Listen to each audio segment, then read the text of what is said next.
The sun was a malevolent eye in a bleached white sky. It offered no warmth, only a searing, relentless heat that baked the cracked earth until it split like old leather. Dust, finer than milled flour, coated everything in a uniform shroud of ochre. It filmed Alara's skin, settled in the creases of her eyelids, and made a gritty paste in her mouth. She leaned against the splintered wood of the wagon, the heat of it a dull pain through the thin fabric of her dress. Her world had shrunk to this single, agonizing point. The broken wheel, its spokes splayed like the bones of a starved animal, and the vast, indifferent emptiness that stretched to every horizon. The silence was the worst part. It was not a peaceful silence, but a predatory one, filled with the hum of insects and the dry rasp of her own breathing. It was a silence that consumed sound, that swallowed hope whole. Her gaze drifted to the small form of her son, Finn, huddled in the sliver of shade cast by the wagon's tilted bed. His face, usually bright with the tireless energy of a 6-year-old, was wan and smudged with dirt. His lips were cracked, a faint line of white salt tracing their edges. He had stopped asking for water an hour ago. That, more than the oppressive sun or the useless wagon, was what terrified her. The quiet resignation in his eyes was a betrayal of his nature, a surrender she could not bear to witness. Her own thirst was a living thing inside her, a clawing creature with talons of fire that scraped at her throat and tightened its grip around her lungs. She had tipped the canteen for the last time that morning, watching the final, precious drops moisten Finn's lips, her own throat working in a useless, painful swallow. She remembered Jacob, her husband, his voice so full of certainty. It's good land out west, Alara. A place to build. A place for Finn to grow tall. He had seen a future in this unforgiving landscape, a promise she could no longer find. Now, all she saw was a grave. His was already dug, months back, a fever taking him in a night of shivering delirium. Hers, she feared, would be this sun-scorched patch of nothing, marked only by the monument of their failed dreams. She closed her eyes, the darkness behind them a swarm of red and orange specks. The dizziness came in a wave, blurring the sharp edges of the horizon. Her thoughts were becoming sluggish, thick as mud. I have to do something. The command was a faint echo in the cavern of her mind, a distant imperative from a woman who still had strength left to fight. But her limbs were leaden, her will a frayed thread about to snap. The despair was a physical weight, pressing down on her shoulders, forcing the air from her chest. She was failing. She was failing her son. A faint movement caught Finn's eye. He stirred, his small body uncurling with a slow, weary effort. He lifted a hand, pointing a trembling finger toward the shimmering heat haze that danced on the horizon. "Mama," he rasped, his voice thin and brittle as a dead leaf. Alara forced her eyes open, squinting against the blinding glare. At first, she saw nothing. The heat distorted the air, creating phantom lakes and quivering mountains where there were none. But then she saw it. A shape, dark and solid, slowly resolving itself from the mirage. A horse and rider. A single figure moving with an unnerving steadiness through the inferno. Fear, cold and sharp, pierced through the fog of her exhaustion. A lone rider in this wasteland was rarely a harbinger of good fortune. He could be a prospector, a trapper, or worse. He could be one of the desperate men who roamed these territories, men for whom survival was a creed that absolved them of all morality. Her hand instinctively went to the small, hidden pocket in her petticoat where she kept the last of their money and her wedding band. It was a foolish, flimsy defense against the kind of threat he might represent. Her heart hammered a frantic, painful rhythm against her ribs. She tried to stand, to present some semblance of a woman not entirely broken, but her knees buckled. She slid back down against the wagon, the rough wood scraping her skin. She was helpless, utterly, completely helpless. Finn, however, saw not a threat, but a possibility. In the simple, unwavering logic of a child, a man on a horse had things a boy on foot did not. He had speed. He had purpose. He had water. Before Alara could utter a word of caution, before she could pull him back into the dubious safety of their shade, he stumbled out from under the wagon and took a few unsteady steps into the brutal sunlight. He raised his small, chapped hand. His voice, when it came, was a mere whisper, almost lost in the vast, uncaring silence of the desert. But to Alara, it was as loud as a gunshot. "Share your water, mister?" The words hung in the shimmering air, a fragile prayer offered up to a merciless God. Alara's breath caught in her throat. A wave of nausea and terror washed over her. The rider had stopped. He was a silhouette now, stark and black against the glaring sky. Unmoving, watching, the world began to tilt, the horizon spinning into a blur. The black figure of the rider seemed to multiply, to waver and dissolve like smoke. The last thing she heard was the faint, rhythmic creak of saddle leather as he dismounted. The last thing she felt was the gritty earth rising up to meet her. Then, there was only darkness, a blessed, silent abyss. The first sensation to pierce the blackness was a single, exquisite drop of water on her lips. It was not a dream.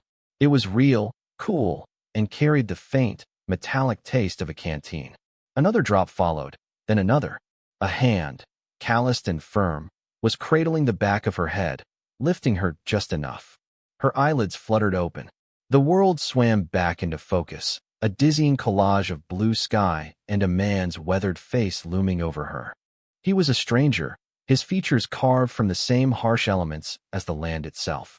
A thick, dark beard covered his jaw, dusted with the same fine powder that covered everything. His eyes, set deep beneath a furrowed brow, were the color of slate, and they held an expression she could not decipher.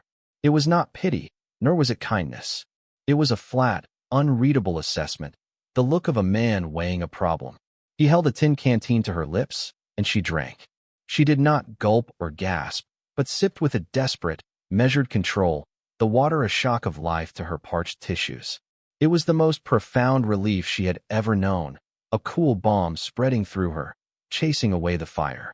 When she had taken a few swallows, he pulled the canteen away gently. "Slowly," he said. His voice was low and gravelly, like stones grinding together. It was the first word he had spoken.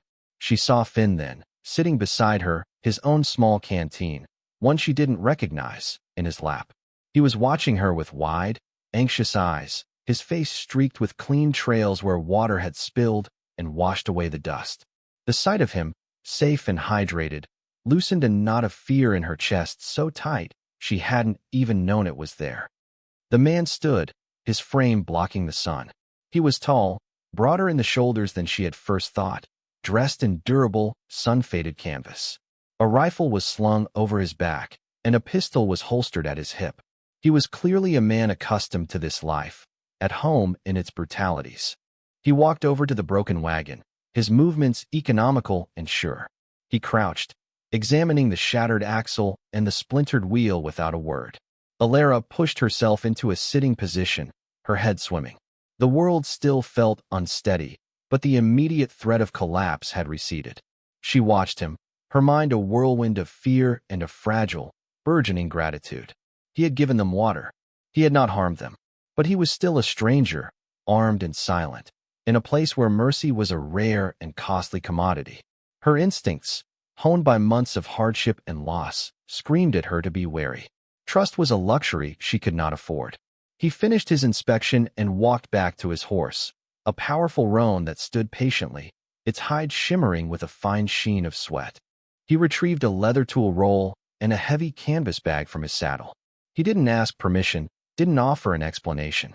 He simply returned to the wagon and began to work. The sounds of his labor filled the oppressive silence, the clink of metal against metal, the grunt of effort, the sharp rap of a hammer. Finn, emboldened by the man's non-threatening actions, crept closer to watch. Alara remained where she was, a silent observer. She studied the man's hands. They were large and scarred, the knuckles raw, but they moved with a surprising precision. He worked with a quiet, focused intensity, his attention wholly consumed by the task. He seemed to possess a deep, ingrained competence, a knowledge of how things worked and how to fix them when they broke. It was a quality her Jacob had possessed, that quiet confidence with tools and timber. The thought brought a sharp, unexpected pang of grief. Jacob would have known what to do. Jacob would never have let them get into this state. But Jacob was gone, and this stranger was here. She felt a flicker of shame at her own helplessness, at the way she had simply given up, ready to let the sun claim them. This man, without a word of promise or comfort, was doing what needed to be done. He was fighting the desert, pushing back against the entropy that sought to reclaim everything. His presence was an anchor in the swirling chaos of her despair. She still did not know his name, nor his intentions. She did not know if he would demand payment, or if, once the wagon was fixed, he would simply ride away and leave them to their fate once more. But for now he was here, and for now they were alive. The sun began its slow descent, painting the western sky in brutal strokes of orange and crimson. The heat lessened, and a faint breeze stirred the dust. In the changing light, the stranger's shadow stretched long and dark across the cracked earth, a stark, imposing figure of ambiguous salvation. The man, Silas, he had eventually offered, the name spoken so quietly she almost missed it, worked until the light failed completely. He did not seem to require rest or conversation. He moved with a relentless, methodical pace, his focus absolute. He had managed to brace the broken axle with a length of iron he produced from his pack, strapping it into place with thick leather ties that he soaked with water to shrink and tighten as they dried. The wheel was a greater challenge. 2 of the spokes were shattered beyond repair. He surveyed the damage with that same flat, assessing gaze, then walked away from the wagon, his eyes scanning the sparse, scrubby landscape. Alara watched him go, a fresh wave of anxiety rising in her. Was he leaving? Had he decided the task was impossible, their situation hopeless? She held Finn a little closer, the boy's warmth a small comfort against the encroaching chill of the evening. But Silas returned minutes later, dragging the gnarled, sun-bleached limb of a dead ironwood tree. The wood was dense and heavy, seasoned by years of heat and drought until it was nearly as hard as stone. With a small hatchet and a drawknife, he began the painstaking process of shaping 2 new spokes. The rhythmic scrape of the knife against the wood was a strangely soothing sound in the vast quiet of the desert night. It was a sound of creation, of repair. It was the sound of hope being painstakingly carved from wreckage. A storm was gathering in the distance.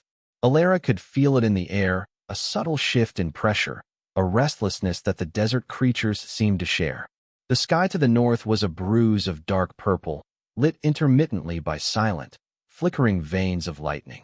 The wind began to pick up, carrying the scent of rain and wet dust, a smell so foreign and longed for that it made her throat ache. Silas seemed to notice the change at the same time. He looked up from his work, his gaze fixed on the approaching storm front. He said nothing, but his pace quickened.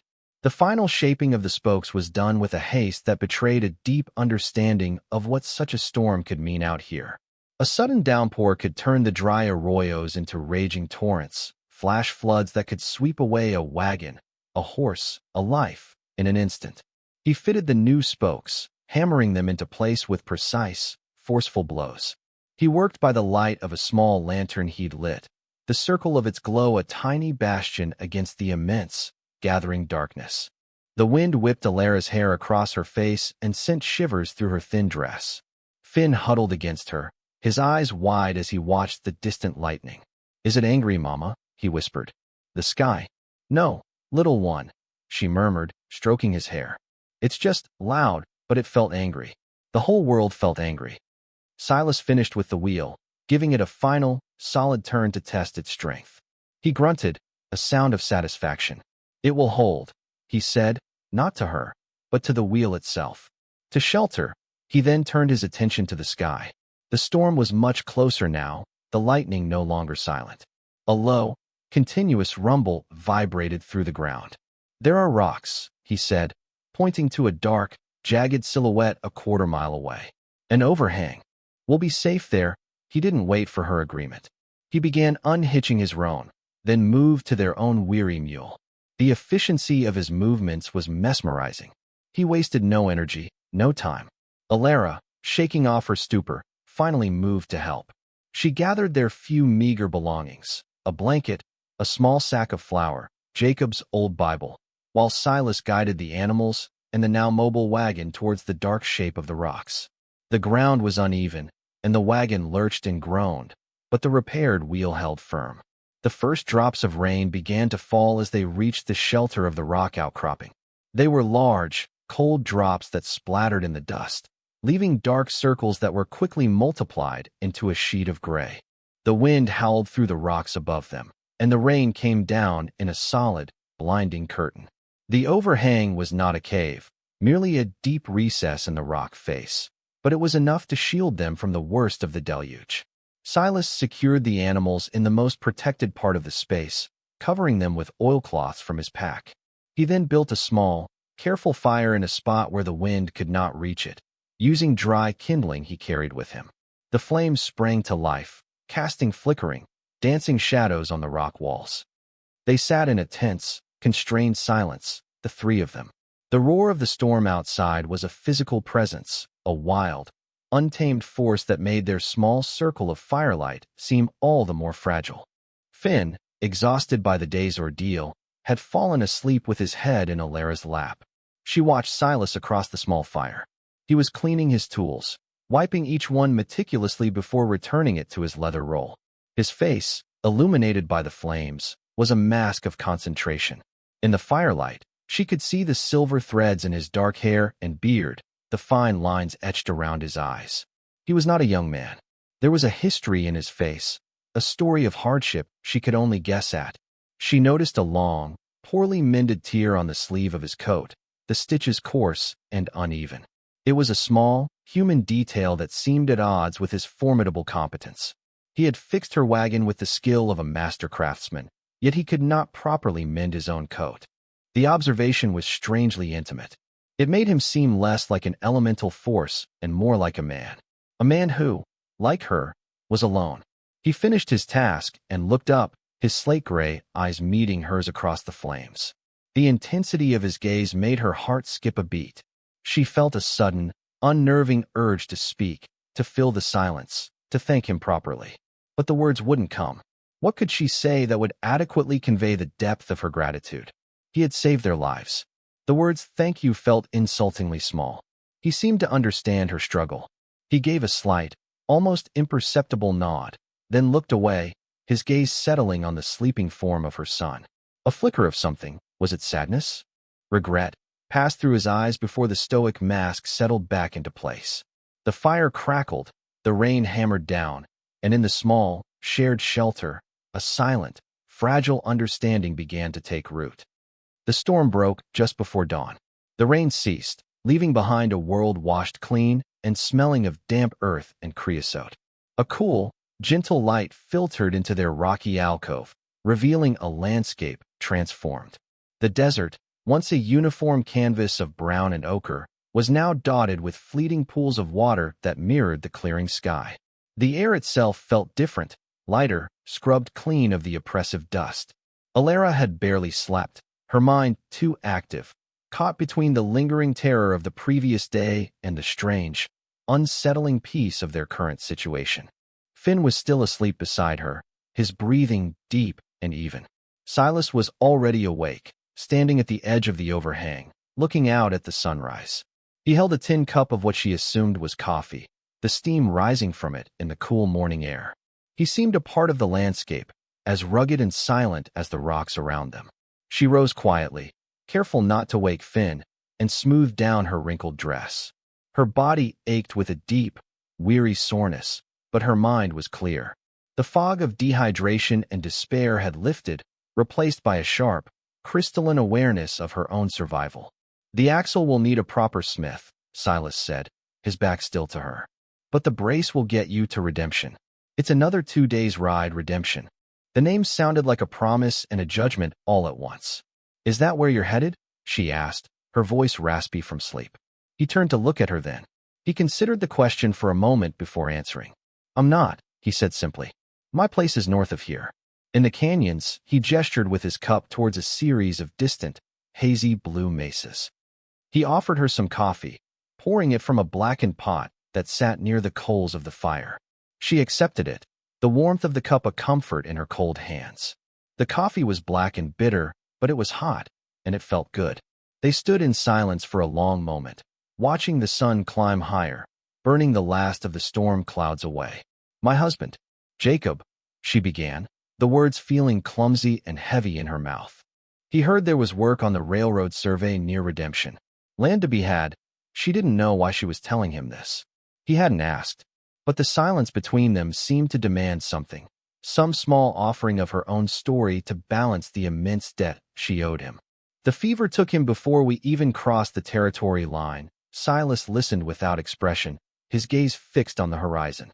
He did not offer condolences or platitudes, and for that, she was grateful. Pity was the last thing she wanted. He was a good man, she finished quietly, more to herself than to him. A good carpenter. Silas took a sip of his coffee. This is hard country for good men, he said. It was not a judgment, just a statement of fact, as unadorned and solid as the rock they stood on. He then reached into a saddlebag and pulled out something wrapped in cloth. He handed it to her. It was a small, crudely carved wooden bird, its wings half spread as if in flight. The knife marks were still visible, but the shape was unmistakable. A hawk, or perhaps an eagle. It was simple, yet possessed a certain rough grace. For the boy, he said, turning his attention back to the fire. He watched me making it last night. Alara stared at the small object in her palm. He had been carving this, in the flickering firelight, while she had been studying him, trying to piece together the puzzle of his existence. The small act of kindness, so unexpected and understated, struck her more profoundly than any grand gesture could have. It was a gift given with no expectation of thanks, an acknowledgement of her son as a person, not just a piece of baggage to be dealt with. Finn began to stir, and she tucked the bird into her pocket. Later, when the sun was higher and they were preparing to leave, she would give it to him. Later, she would try to find the words to thank this silent, solitary man. As they packed their few belongings onto the wagon, she noticed a small leather-bound book that had fallen from Silas's pack. She picked it up. It was not a Bible. The cover was worn smooth, the title faded beyond recognition. It fell open to a page marked with a dried wildflower. It was a book of poetry. She quickly closed it, a blush rising to her cheeks, feeling as though she had trespassed on a deeply private space. A man like Silas, a hard, practical man of the desert, reading poetry. It was another contradiction, another piece of the puzzle that refused to fit. He saw her holding the book, and for the first time, a flicker of something like embarrassment crossed his face. He took it from her gently and tucked it away without a word. The moment passed, but it left an impression. The tiny flame of trust, kindled in the stormy night, burned a little brighter. He was more than just his silence and his skill. There were hidden depths to him, a quiet world concealed behind the slate-gray eyes. The journey to redemption was slow and arduous. The mended wheel held, but it complained with every turn, a constant, groaning reminder of their fragility. Silas did not ride with them. Instead, he shadowed them, sometimes 100 yards ahead, scouting the path, sometimes falling back, a silent, watchful guardian at their rear. His presence was a constant, unspoken reassurance. He was there. They were not alone. When they stopped at midday to rest the mule, he would share his water and his food, strips of dried jerky and hard biscuits that tasted like sustenance itself. He and Finn developed a silent rapport. He showed the boy how to read the tracks of a sidewinder in the sand, how to find north using the sun and a stick. He spoke to Finn more than he spoke to Alara, his voice losing some of its gravelly edge when he explained the ways of the desert to the small, attentive boy. Alara watched them, a complex mix of emotions churning within her. She was grateful, so deeply grateful, for his kindness to her son. But there was a pang of something else too, a feeling of inadequacy. Silas was teaching Finn the things a father should, the lessons of survival that Jacob would have taught him if he had lived. Seeing them together was a constant, painful reminder of her husband's absence and her own precarious position as a lone woman in a man's world. She was a carpenter's wife, not a pioneer. She knew how to keep a house, mend clothes, and make a passable stew from meager ingredients. She did not know how to fix a broken axle or read the signs of an approaching storm. She was dependent on this stranger's charity, and the knowledge was a galling weight on her pride. They arrived at the outskirts of Redemption late in the afternoon of the second day. It was less a town and more a wound on the landscape, a haphazard collection of unpainted wooden buildings huddled along a single dusty street. A saloon, a general store, a blacksmith's forge, and a few nameless, windowless shacks. The air hung thick with the smells of manure, stale beer, and desperation. As they guided the wagon down the main thoroughfare, Faces appeared in doorways and windows. Eyes followed them, hard, suspicious, and unwelcoming. The whispers started almost immediately, thin and sharp as hornet stings. They were directed not just at her, a woman arriving in a broken wagon with a child and no husband in sight, but at the man who rode behind them.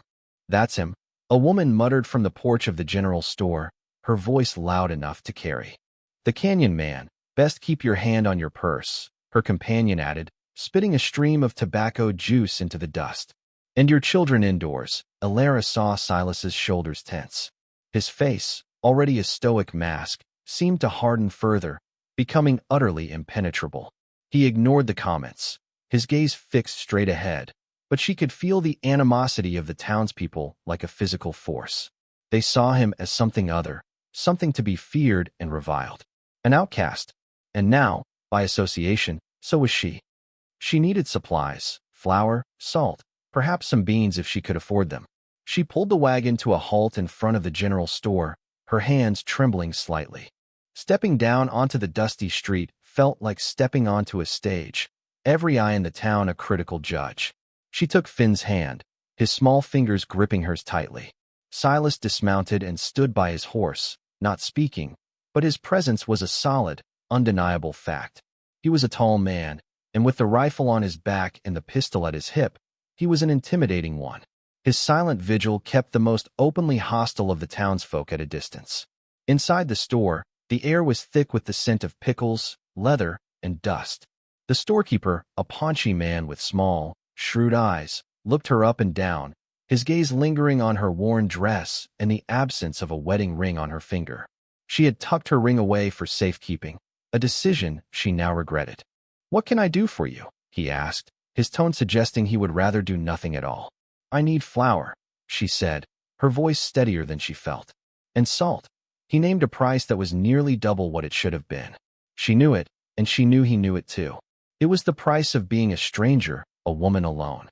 It was the price of arriving with the canyon man. Her humiliation was a hot flush on her cheeks. She untied the small pouch from her belt and counted out the coins, her supply dwindling with alarming speed. As the storekeeper was measuring out the flour, a man stepped in from the saloon next door. He was large and slovenly, with a mean-spirited glint in his bloodshot eyes. He saw her, and a slow, unpleasant smile spread across his face. "Well, look what the cat dragged in," he slurred, his voice thick with liquor. "Come to Redemption looking for a new man, have you? Or are you just selling what the last one wore out?" The storekeeper snickered. Alara froze, her blood running cold. She clutched Finn's hand, pulling him behind her skirt. Before she could find her voice, the doorway darkened. Silas stood there, filling the frame. He didn't say a word. He didn't draw his gun. He just looked at the drunkard. His slate-gray eyes were flat and cold as river stones in winter. The silence in the small store became absolute, broken only by the buzzing of a fly against the dirty window pane. The drunkard's smirk faltered. He looked from Silas to Alara and back again. The bravado seemed to leak out of him, replaced by a sullen, resentful fear. He muttered something under his breath and shuffled back out the door. Silas's gaze then fell on the storekeeper, who immediately busied himself with her order, his hands suddenly clumsy. He reweighed the flour, adding a generous scoop to the bag. When he handed it to her, he refused to meet her eyes. Silas had not spoken, had not threatened, but he had defended her more effectively than any shouted words could have. He had shielded her with his reputation, his silence a more potent weapon than the drunkard's slurred insults. As she paid the now fair price and left the store, she understood. He was an outcast, yes, but in this harsh, judgmental world, his isolation was also his armor. And for a brief, terrifying moment, he had shared it with her. Leaving the unwelcoming streets of Redemption behind was a profound relief. The open country, which had so recently seemed a terrifying void, now felt like a sanctuary. The silence was no longer predatory, it was peaceful. As the last of the town's squalid buildings disappeared behind them, Alara felt a tangible lightening in her spirit. The ugliness of the encounter in the store lingered, a sour taste in her mouth, but it was overshadowed by the memory of Silas's silent intervention. He had stood for her. He had taken her side without question. It was an act of loyalty she had not expected, and it had fundamentally altered the dynamic between them. They were no longer just a man and a woman thrown together by circumstance. They were allies, bound by a shared experience of ostracism. The journey became different after that. The distance Silas kept between them lessened. He rode closer to the wagon, sometimes alongside it, pointing out a distant hawk circling on a thermal or the way the light changed the colors of the mesas. His sparse comments were almost always about the land, its creatures, its moods. It was the language he was most comfortable with, and she began to understand it. He was not just passing through this country. He was a part of it. He read it as a scholar reads a book, finding meaning in the turn of a leaf or the shape of a cloud. He was teaching her to see it not as an adversary, but as a complex, living entity that had its own harsh rules and its own subtle beauty. She, in turn, began to assert her own competence. She was not a frontierswoman, but she was not helpless. She insisted on taking her turn walking beside the wagon to spare the mule. She learned to patch the worn canvas of the wagon cover with a needle and thread from her sewing kit, her stitches small and neat in contrast to the clumsy mending on his coat. One evening, as he was cleaning his rifle, she took the coat from where it lay. "Let me," she said, her voice quiet but firm. He looked at her, his expression unreadable, but he did not object. She sat by the fire, the heavy canvas coat in her lap, and carefully picked out his rough, uneven stitches. Using the strong thread she used for canvas, she repaired the tear with a tight, almost invisible seam. It was a small, domestic act, but it felt significant. It was a trade of skills, a balancing of the scales. He could mend a broken wheel. She could mend a torn coat. They each had their own strengths. Finn, now fully recovered from his ordeal, became the bridge between them. He was unafraid of Silas's silence, treating him with the simple, direct acceptance of a child. He would walk with him, asking endless questions about the plants and animals, and Silas would answer patiently, his voice losing its customary roughness. One afternoon, Silas crouched and showed Finn how to set a simple snare for a rabbit. Later, when they had actually caught one, he showed him how to skin and clean it. Alara had prepared to feel squeamish, but instead, she felt a sense of grim satisfaction. This was survival. This was a lesson her son needed to learn. That evening, they had rabbit stew, the first fresh meat they had eaten in weeks. She cooked it with the last of her onions and some wild herbs she had gathered under Silas's direction. Sharing the meal around the fire, a sense of quiet companionship settled over them. It was almost domestic. The thought was both comforting and unsettling. They traveled for another day, moving steadily north, away from the established trails, and into the rugged canyon lands Silas called home. The landscape changed, becoming more dramatic and vertical. The flat, open desert gave way to towering walls of red and orange rock, carved by millennia of wind and water into fantastical shapes. It was a beautiful and intimidating place, a fortress of stone and silence. Alara found herself feeling not fear, but a sense of awe. There was a profound peace in the solitude of this place, a stark contrast to the judgmental eyes and cruel whispers of redemption. She was beginning to understand why a man like Silas would choose to live here, far from the pettiness of the world. It was a place that did not judge. It demanded strength and respect, and in return, it offered a kind of raw, honest freedom. That night, as she lay wrapped in her blanket, looking up at a sky so thick with stars it seemed you could touch them, she thought about her future. The plan had been to find work in redemption, to save enough money to buy a small plot of land, to recreate the life she had lost. But the reality of redemption had shattered that fragile dream. She had seen the contempt in the storekeeper's eyes, the predatory leer on the drunkard's face. What kind of life could she and Finn have in a place like that? A life of constant struggle, of being judged and found wanting at every turn. She had no desire to go back. But what was the alternative? To continue on, alone, into this vast, unknown territory? The thought was terrifying. She looked over at the two figures sleeping on the other side of the dying fire.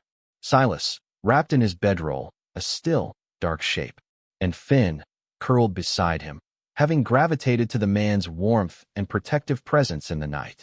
The sight sent a strange, powerful emotion through her. It was a feeling of safety, a feeling she had not truly experienced since Jacob died.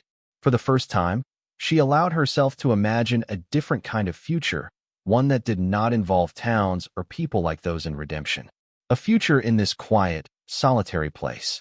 The idea was radical, frightening, and yet it held a sliver of hope, a possibility she hadn't dared to consider before.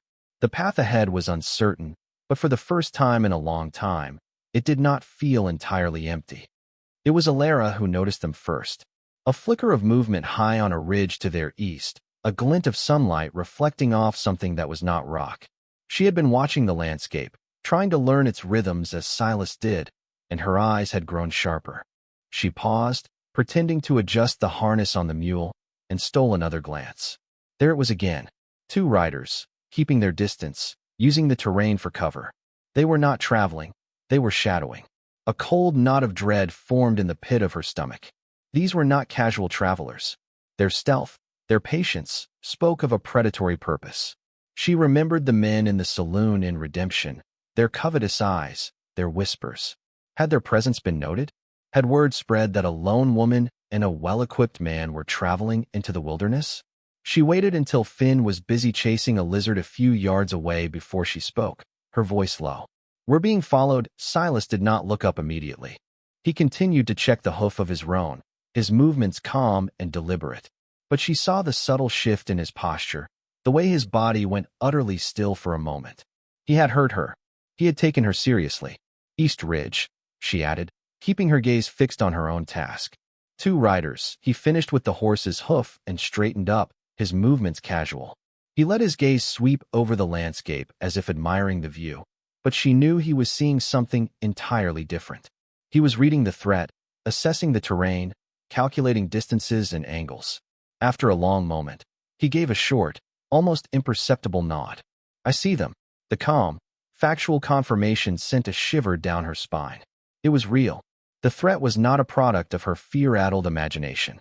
The peace they had found in this wilderness was a fragile illusion, about to be shattered. Silas's demeanor did not change. He did not appear frightened or even particularly concerned. He simply became more alert, more intensely aware. His stillness was that of a wolf that has scented danger, every sense honed and ready. "They've been with us since we cleared the foothills," he said, his voice a low murmur. "They're waiting for the terrain to give them an advantage. A narrow pass. Dusk." His words painted a grim picture. These men were not opportunists. They were patient hunters, waiting for the perfect moment to strike. He walked over to the wagon and checked the lashings on their supplies, his hands moving with practiced efficiency. Then he looked at her, his gray eyes serious. "The rifle in your wagon. Do you know how to use it?" Alara's throat went dry. She nodded, though her hands felt suddenly cold and clumsy.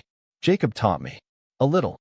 I'm not a good shot." "You don't need to be a good shot," he said, his gaze unwavering. "You just need to be able to fire it. To make them keep their heads down." He was not asking her to be a hero. He was asking her to be a participant in their own defense. The implication was clear. He would fight, but he might need her help. He was relying on her. The realization was both terrifying and empowering. He was treating her not as a liability to be protected, but as a partner. He called Finn over, his voice calm. "Finn," he said, crouching to the boy's level. "We're going to play a game. It's called Stay Quiet and Still. When I tell you, I want you to get under the wagon and be as quiet as a mouse in a church. Can you do that for me?" Finn, sensing the gravity in the man's tone, nodded solemnly, his eyes wide. The rest of the afternoon passed in a state of heightened tension. Every rock, every shadow seemed to hold a potential threat. The beautiful landscape had transformed into a place of tactical advantages and deadly disadvantages. Silas guided them off the main track and into a narrow, winding canyon. Alara's heart pounded. This was exactly the kind of place he had described, a natural trap. But Silas seemed to know the terrain intimately. He led them to a spot where the canyon widened slightly, with a high, defensible rock wall on one side and the wagon providing cover on the other. It was a place to make a stand. "We'll make camp here," he said, his voice giving no hint of the danger they were in. "They'll come at dusk. The failing light is what they'll want." As the sun began to dip below the canyon rim, casting long, distorted shadows across the ground, the world grew quiet. The normal evening sounds of the desert, the chirping of crickets, the call of a distant coyote, were absent. It was as if the entire canyon was holding its breath. Silas took up a position behind a cluster of boulders, his rifle resting on the rock. He handed Alara Jacob's old long rifle. The weight of it was unfamiliar, heavy and cold in her hands. Her fingers trembled as she checked the load. "Stay with the boy," Silas said, his eyes on the canyon entrance. "When it starts, get him under the wagon. And don't fire until they're in the open. Don't waste a shot." She nodded, her mouth too dry to speak. She huddled behind a wagon wheel, pulling Finn close. The last rays of sunlight painted the tops of the canyon walls in fiery orange, while the floor below sank into deep, purple shadow. The wait was an agony, every second stretching into an eternity. Then, a small sound. The clatter of a dislodged stone. They were coming. The attack came with the suddenness of a lightning strike. One moment there was silence. The next the canyon echoed with the sharp crack of a rifle shot. A bullet splintered the wood of the wagon box, inches from Alara's head. She gasped, instinctively shoving Finn under the heavy chassis of the wagon. "Stay down," she hissed, her voice tight with terror. Another shot rang out, and she saw the puff of dust where the bullet struck the rock near Silas's position. He returned fire immediately, a single, deliberate shot that was answered by a curse from the shadows. The fight had begun. Alara pressed herself against the wheel, her heart hammering against her ribs so hard she thought it might break. Jacob's rifle felt impossibly heavy in her hands. Her palms were slick with sweat. She could see them now, two figures moving through the twilight, using the rocks and scrub for cover as they advanced. They were firing as they came, trying to pin Silas down. She could see the muzzle flashes, bright orange blossoms in the growing darkness. This was real. This was not a story or a nightmare. These men were here to rob them, to hurt them, perhaps to kill them. A wave of primal fear threatened to paralyze her, to root her to the spot in a useless, trembling heap. But then she heard a small whimper from beneath the wagon. Finn. Her son was there, small and terrified, depending on her. The sound cut through her fear like a knife. The helplessness she had felt at the broken wagon, the humiliation in the town, it all burned away, replaced by a cold, fierce rage. They would not harm her child. They would not take anything more from her. She lifted the heavy rifle, resting the barrel on a spoke of the wheel to steady her trembling hands. She remembered Jacob's patient instructions. Breathe out slow. Squeeze, don't pull. She peered down the long barrel, trying to find a target in the confusing mix of shadow and rock. One of the men broke from cover, making a dash for a closer position. He was a dark, fleeting shape. She aimed, her heart in her throat, and squeezed the trigger. The rifle bucked against her shoulder, the recoil a brutal, shocking force. The report was deafeningly loud in the enclosed space of the canyon. She had no idea if she had hit him. The man had dropped behind a rock, but whether from her shot or his own volition, she couldn't tell. But it didn't matter. Her shot had changed the dynamic. The attackers now knew there were two guns firing, not one. They had expected an easy target, a lone man with a woman and child. They had found a defended position. Silas used her shot as a cue. He fired twice in quick succession. A pained yell echoed through the canyon, followed by the heavy thud of a body falling. One down. The remaining attacker, now alone and exposed, seemed to lose his nerve. He fired wildly in their direction, the bullets whining off the rocks. Then he turned and fled back the way he had come, a panicked scramble into the darkness. Silas did not fire again. He remained in his position, his rifle ready, listening to the sounds of the man's desperate retreat fade into the distance.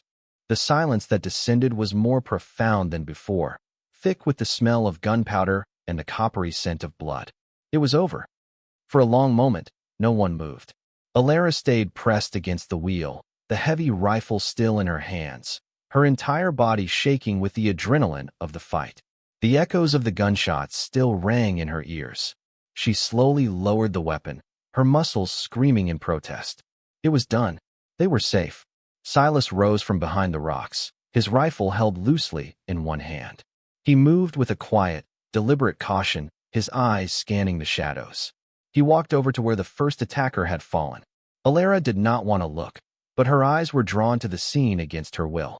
The man lay still on the ground, a dark shape in the deepening twilight. Silas knelt beside him for a moment, then stood and walked back towards the firelight, his face grim. "He's gone," he said, his voice flat. He looked at her, his gaze intense in the flickering light of the campfire she had built hours before. He saw the rifle still clutched in her hands, the streaks of grime on her face, the fierce, protective set of her jaw. He looked from her to the spot where she had fired, then back at her. A new understanding, a new respect, dawned in his eyes. She had not panicked. She had not hidden. She had fought. She had held her ground and defended her son. He gave a single, slow nod. It was not praise, not congratulations. It was an acknowledgement, an acceptance of her as an equal, a fellow survivor who had been tested and not found wanting. The weight of the moment, of what she had done, finally settled on her. She had fired a gun at another human being. She had participated in the violent, brutal calculus of survival. She felt a wave of nausea and leaned her head against the rough wood of the wagon, closing her eyes. She was not the same woman who had collapsed in the heat 2 days ago. That woman was gone, burned away in the crucible of fear and desperation. The woman who remained was harder, stronger, and infinitely more tired. She felt a hand on her shoulder, firm and steady. It was Silas. He gently took the heavy rifle from her grasp. "It's over, Alara," he said, his voice softer than she had ever heard it. "You're safe." She opened her eyes and looked at him. In the dim light, the harsh lines of his face seemed to soften. The distance that had always existed between them, the wall of his silence and her fear, had finally crumbled, destroyed in a hail of gunfire. She pulled Finn out from under the wagon. He was trembling but unharmed. He clung to her, burying his face in her skirt. She held him tight, stroking his hair, murmuring words of comfort she didn't feel herself. Over her son's head, her eyes met Silas's. There were no more words to be said. The violence had stripped away all pretense, leaving only a raw, undeniable connection. They had faced death together, and in doing so, had forged a bond stronger than any spoken promise. The night was preternaturally still after the violence. The desert seemed to have absorbed the echoes of the gunshots, returning to its ancient, patient silence. Silas dealt with the body of the fallen man with a grim, quiet efficiency, moving him away from their camp. He did not speak of it, and Alara did not ask. It was a grim necessity of this life, a task to be done and then put away. They sat by the fire, the flames a small circle of warmth and light in the vast, indifferent darkness of the canyon. Finn, exhausted by the terror of the evening, had fallen into a deep, restless sleep, curled in a blanket beside Alara. She could not rest. Her mind kept replaying the events of the last hour, the muzzle flash, the deafening roar of the rifle, the pained cry that had echoed in the twilight. She had taken part in a man's death. The knowledge sat like a stone in her stomach. She felt Silas's eyes on her. He had been cleaning his rifle, a methodical, calming ritual, but now he sat watching her, his expression thoughtful.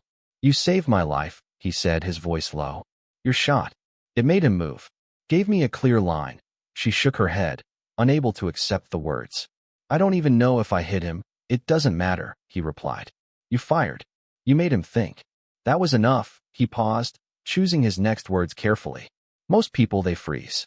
They hide. You didn't." He was trying to offer her comfort, she realized. Trying to tell her that what she had done was necessary, that her actions were those of a survivor, not a killer. The understated praise from this stoic, self-reliant man meant more to her than a flood of reassurances would have.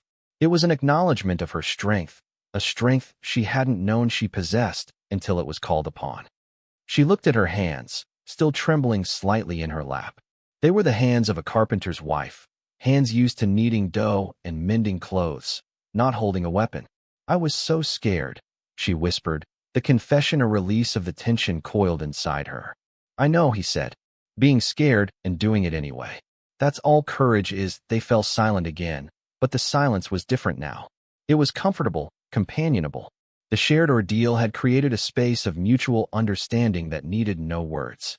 He had seen her at her most vulnerable and now at her most resilient. She had seen him as more than just a silent protector. She had seen him as a man who needed a partner, who relied on her as much as she relied on him. She noticed a dark stain spreading on the sleeve of his shirt, near his shoulder. "You're hurt." she said, her voice sharp with concern. He glanced down, almost surprised. It's just a graze. The rock. Not a bullet, he dismissed it. But she stood and went to her small chest of supplies.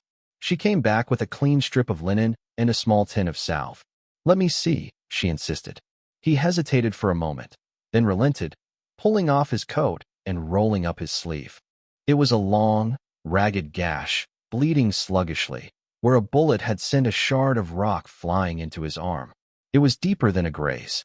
She cleaned the wound gently with water from their canteen. His skin was warm beneath her fingers. He sat perfectly still, his muscles tense under her touch. It was the closest they had ever been, this quiet, intimate act of tending to a wound. As she worked, she felt the last of her fear and uncertainty give way to a sense of profound clarity. This man, who had appeared out of the heat haze like a mirage, had become the most solid and real thing in her life.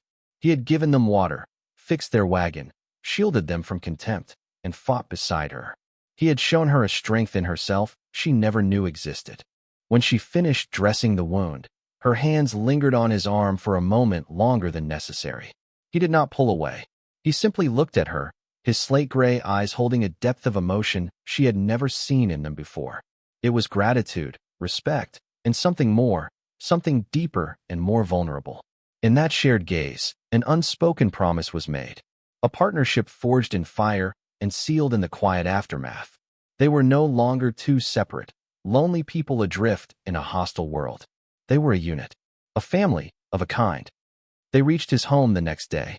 It was not a cabin or a ranch in the traditional sense, but a small dwelling built with remarkable ingenuity into the base of a sheer canyon wall, overlooking a narrow strip of fertile land where a hidden spring trickled out of the rock. The house was made of stone and timber, solid and enduring, seeming to grow out of the landscape itself. A small, neatly tended garden grew nearby, and a sturdy corral held a pair of goats. It was a place of solitude and self-sufficiency, a sanctuary carved out of the wilderness. It was a place to start again. As Silas led the wagon into the small, hidden valley, Alara felt a sense of homecoming that was as profound as it was unexpected. This strange, beautiful, and formidable place felt more like home than any she had known since she left her family's farm years ago. Finn, seeing the goats, let out a whoop of delight and scrambled down from the wagon, his fear from the previous night forgotten in the excitement of the new discovery. Silas watched him, a rare, small smile touching the corners of his lips. "It's not much," he said to Alara, his gesture encompassing the small homestead. "But it's safe, it's everything," she replied, her voice thick with emotion. She looked back along the path they had traveled. She saw, in her mind's eye, the broken wagon, the bleached white sun, the desperate, fainting woman she had been. The journey had been only a few days, but it felt like a lifetime. She had been stripped of everything, her husband, her home, her hope, and left with nothing but her own fragile life and that of her son. She had been forced to face the raw, brutal truth of the world and the equally raw, untested truth of herself. The desert had not broken her. It had forged her into something new. She had learned that resilience was not the absence of fear, but the act of moving forward in spite of it. She had learned that strength was not just a matter of muscle and force, but of quiet endurance, of mending what is torn, of fighting for what you love. And she had learned that sometimes the deepest connections are not found in the comfortable confines of society, but in the shared silence of a desolate landscape, with another soul who understood the language of survival. Silas was watching her, waiting. He was not a man of easy words or grand declarations. His offer was in his actions, in bringing them here, to his home, his sanctuary. He was offering them a future, a chance to put down roots in this wild, beautiful place. The choice was hers. She could take her mended wagon and continue on, searching for the life she thought she wanted, or she could stay and build a new one, a life she never could have imagined. She looked at Finn, already trying to coax one of the goats closer. She looked at the solid stone house, the promise of shelter and stability. She looked at Silas, this quiet, capable man who had seen her at her weakest and had shown her her own strength. Her decision was not a conscious thought, but a deep, settled certainty in her soul. She stepped down from the wagon, her feet landing solidly on the ground of this new home. She walked over to the small patch of cultivated earth. Silas had planted corn, squash, and beans, the three sisters, their vines intertwined. She knelt and touched the soil. It was rich and dark. It was a place where things could grow. He came and stood beside her. He did not ask her if she would stay. He did not need to. He simply handed her a small, rough sack. She opened it. It was full of seeds. She took a single seed, a pale bean, and held it in her palm. It was so small, so simple, yet it held the promise of life, of sustenance, of a future. It was a beginning. The sun was warm on her back. The silence of the canyon was a peaceful embrace. She looked up at Silas, and for the first time, she smiled, a true, genuine smile that reached her eyes. He returned it, his own smile transforming his stern features, revealing the quiet, good man who had been there all along. Here, in this fortress of stone and solitude, they would build their life. Not as a savior and a victim, but as partners. Two survivors who had found in the harshest of landscapes not an end, but a new, shared beginning.